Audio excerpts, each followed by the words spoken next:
करते हुए वो अपने परिवार, समाज और राष्ट्र के प्रति भी अपने कर्तव्यों की कर्तव्यों को पूरा करने में अपनी भूमिका निभाते हैं। तो इस दृष्टि से बालक को उनकी रुचि और आवश्यकताओं के अनुसार, उनकी क्षमताओं के अनुसार, उनकी योग्यताओं के अनुसार उनका शारीरिक, मानसिक, नैतिक, आध्यात्मिक, सामाजिक, सांस्कृतिक, अर्थात ये कहें इन सभी के लिए हमने एक और शब्द तैयार किया है, जैसे बताया गया है सर्वांगीण विकास।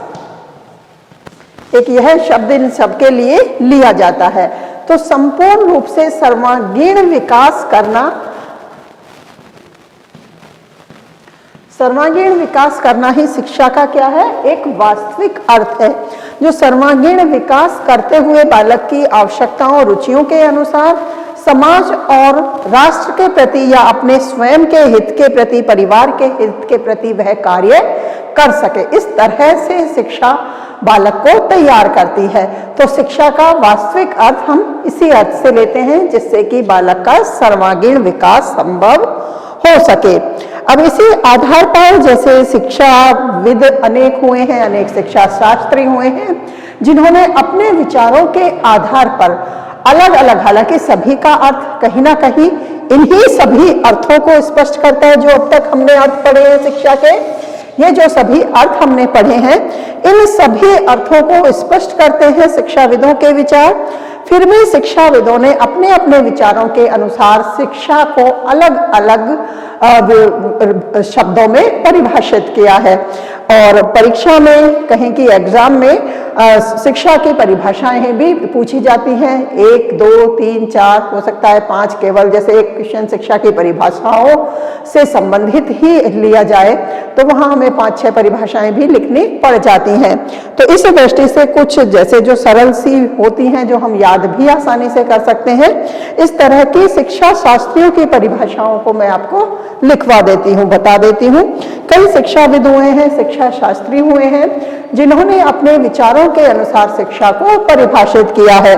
जैसे सुकरात महोदय हैं, जिन्होंने बताया कि शिक्षा का तात्पर्य संसार के उन सर्वमान्य विचारों को प्रकट करने से होता है जो कि प्रत्येक बालक के मस्तिष्क में होते हैं। जैसे हमने इसमें भी पढ़ा था इन्हीं विचारों के साथ में कि जैसे हमने शाब्दिक अर्थ में बहुत सारे अर्थ पढ़े थे कि बालक में अंतर्निहित शक्ति है, बालक के अंतर में भी बहुत ज्ञान निहित है। शिक्षा क्या करती है, उसी ज्ञान का प्रकाशन करती है, अर्थात अंदर निहित शक्तियों का प्रकाशन करने का कार्य शिक्षा द्वारा किया जाता है। तो इसी तरह से सुकरात ने भी शिक्षा का तात्पर्य यही बताया है कि वो जो सर्वमान्य विचार हैं जो कि बालक के मस्तिष्क में निहित होते हैं, शिक्षा द्वारा उनको प्रकट करने का कार्य किया जाता है। तो एक एक करके ये परिभाषाएं हम लिख भी लेते हैं सुकरात के अनुसार। पहले हेडिंग डाल लेते हैं शिक्षा की परिभाषाएं।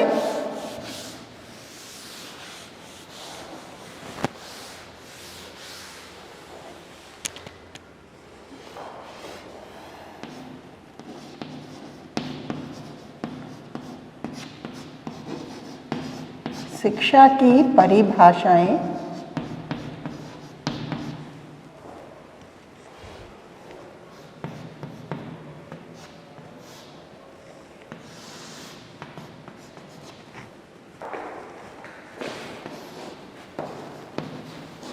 सुकरात के अनुसार।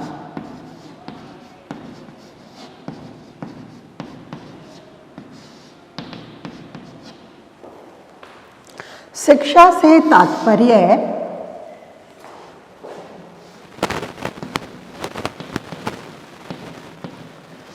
शिक्षा से तात्पर्य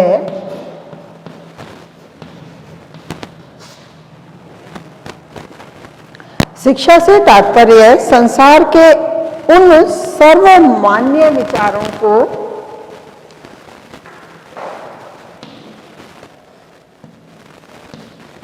संसार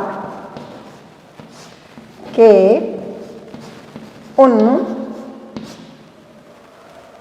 सर्वमान्य विचारों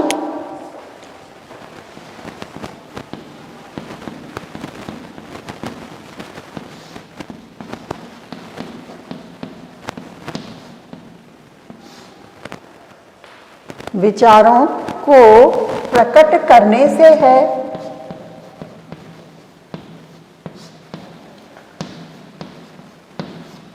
प्रकट करने से है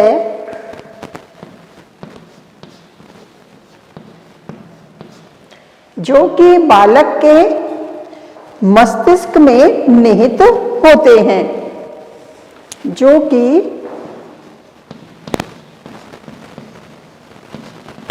प्रत्येक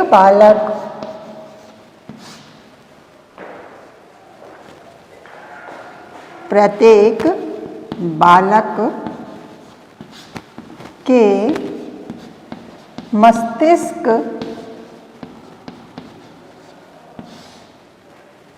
में निहित होते हैं।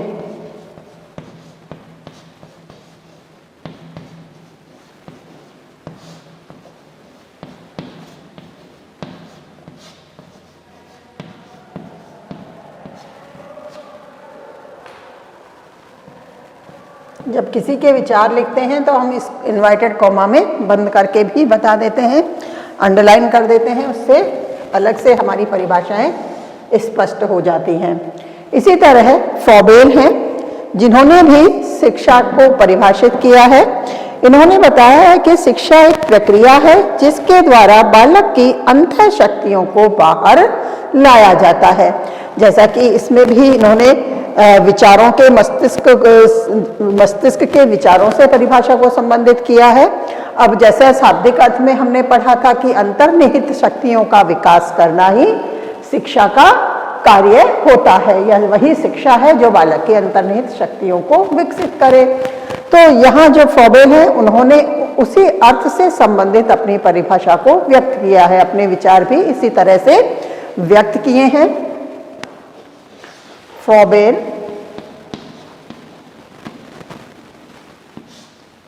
महोदय के अनुसार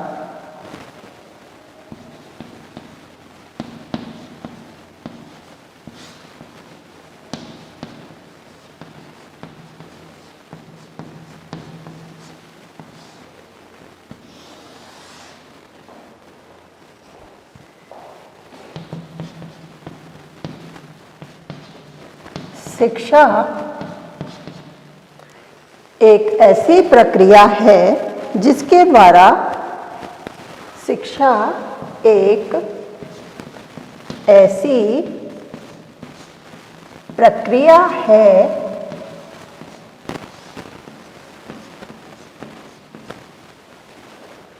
जिसके द्वारा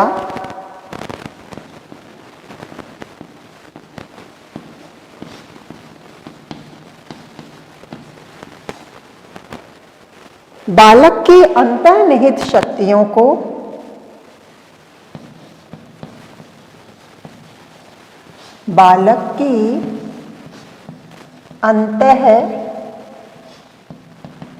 निहित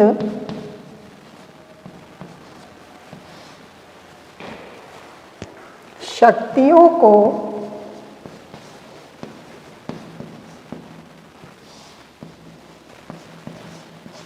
बाहर लाया जाता है।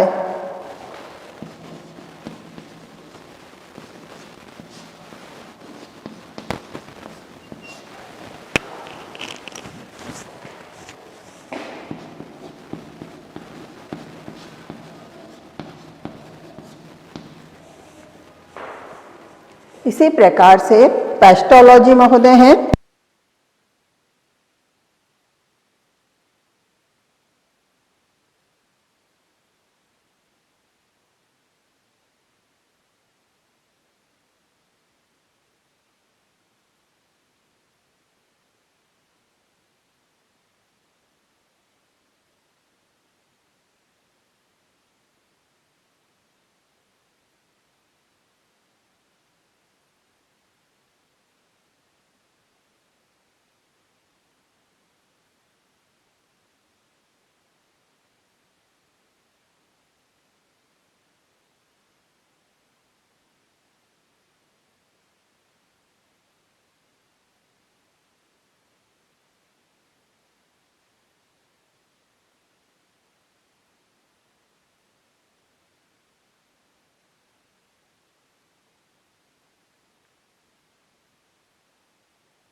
कांट महोदय ने बताया है शिक्षा व्यक्ति की उस पूर्णता का विकास है जिसकी उसमें क्षमता होती है।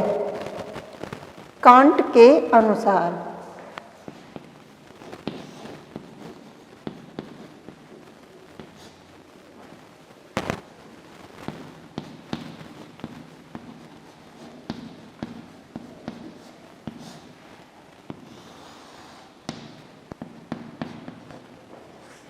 इन सभी में इनवर्टेड कॉमा हम लगाते रहेंगे।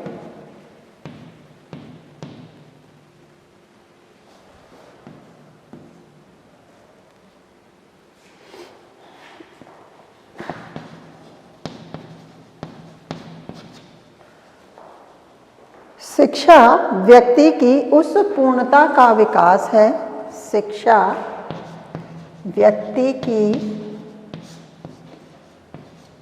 उस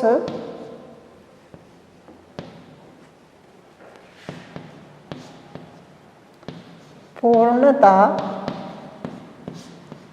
का विकास है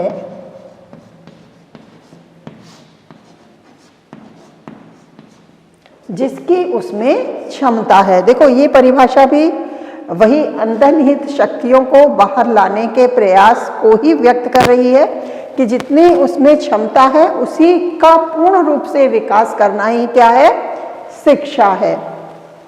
व्यक्ति की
मनुष्य और समाज का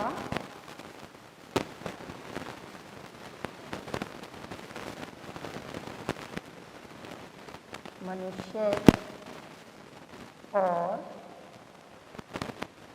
समाज का निर्माण करना चाहिए।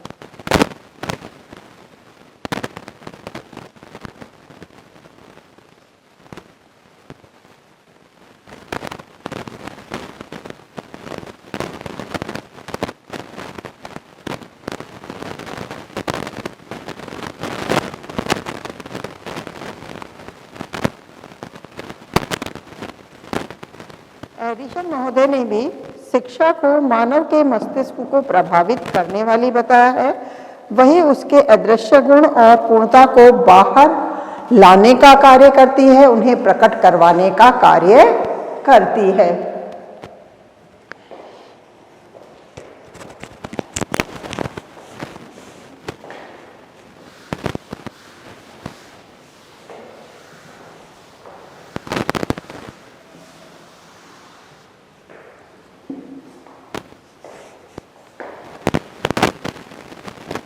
एडिसन महोदय के अनुसार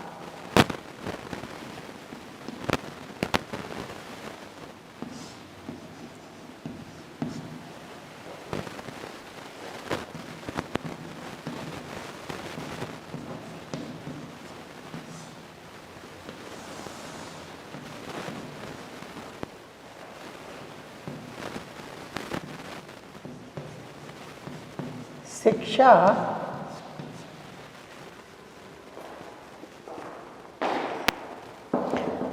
मानव के मस्तिष्क को प्रभावित करती है।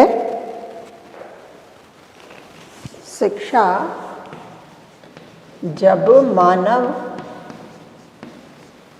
के मस्तिष्क को प्रभावित करती है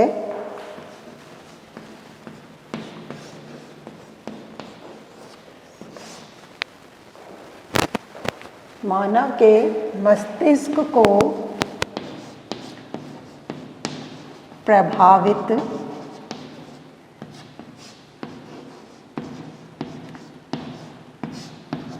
करती है, तब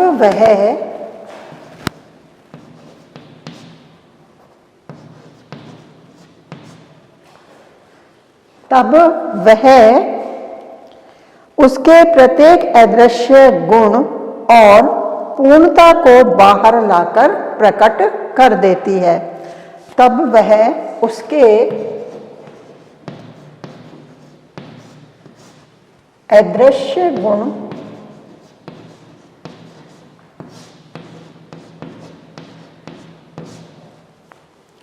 एवं पूर्णता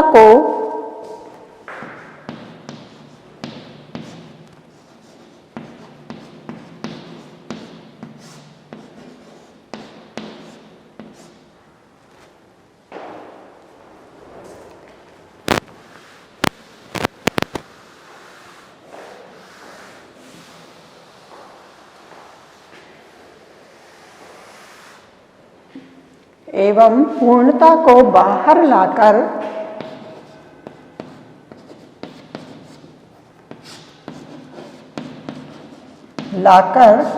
प्रकट कर देती है।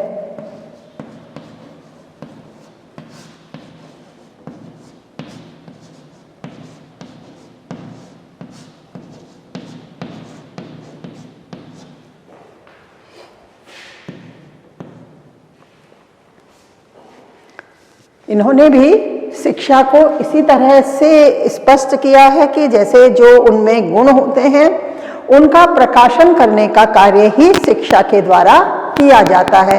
बालक की शक्ति का जो आंतरिक शक्ति है, अंतर्निहित उनमें गुण है, उन गुणों को विकसित करने का कार्य ही शिक्षा के द्वारा किया जाता है। शिक्षा उनके व्यवहार को परिमार्जित करने का कार्य करती है। इसी तरह ब्राउन महोदय ने भी बताया है कि शिक्षा है वह चैतन्य रूप में एक नियंत्रित प्रक्रिया है जिसके द्वारा व्यक्ति के व्यवहार में परिवर्तन किए जाते हैं, और जब व्यक्ति के व्यवहार में परिवर्तन होते हैं तो व्यक्ति अपने व्यवहारों के माध्यम से समाज में परिवर्तन करता है, और समाज के द्वारा वह अपने देश को, अपने राष्ट्र को भी प्रभावित करता है। वहाँ भी व्यवहारिक परिवर्तन की अपेक्षा करता है और इस तरह का वह प्रयास भी करता है। तो शिक्षा इस प्रकार से एक चैतन्य रूप में एक नियंत्रित प्रक्रिया है जिसके द्वारा व्यक्ति के व्यवहार में परिवर्तन किए जाते हैं। तो ब्राउन महोदय ने शिक्षा को इस प्रकार से स्पष्ट किया है।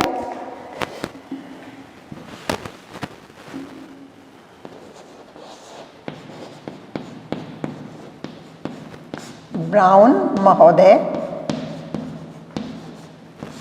के अनुसार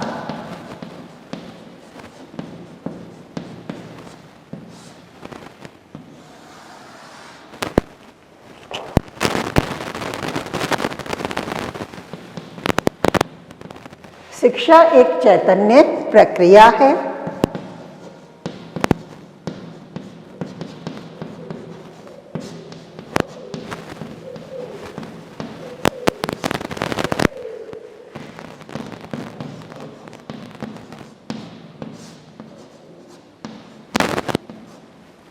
शिक्षा एक चैतन्य प्रक्रिया है जिसके द्वारा व्यक्ति के व्यवहार में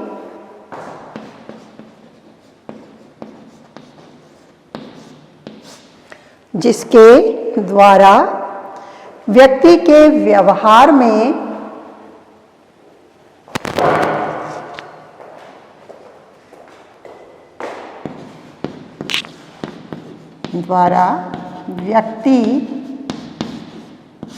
के व्यवहार में परिवर्तन किए जाते हैं।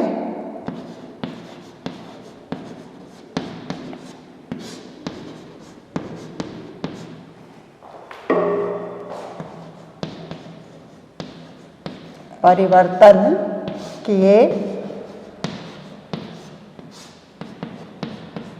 जाते हैं और व्यक्ति द्वारा समाज में किए जाते हैं और व्यक्ति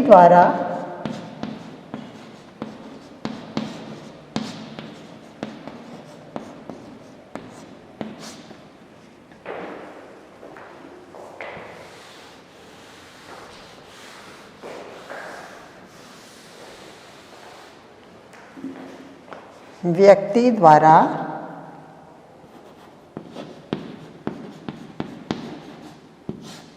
समाज में व्यावहारिक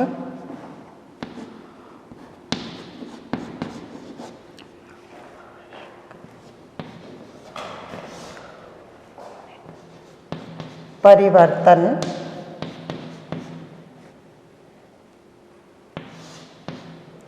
किए जाते हैं।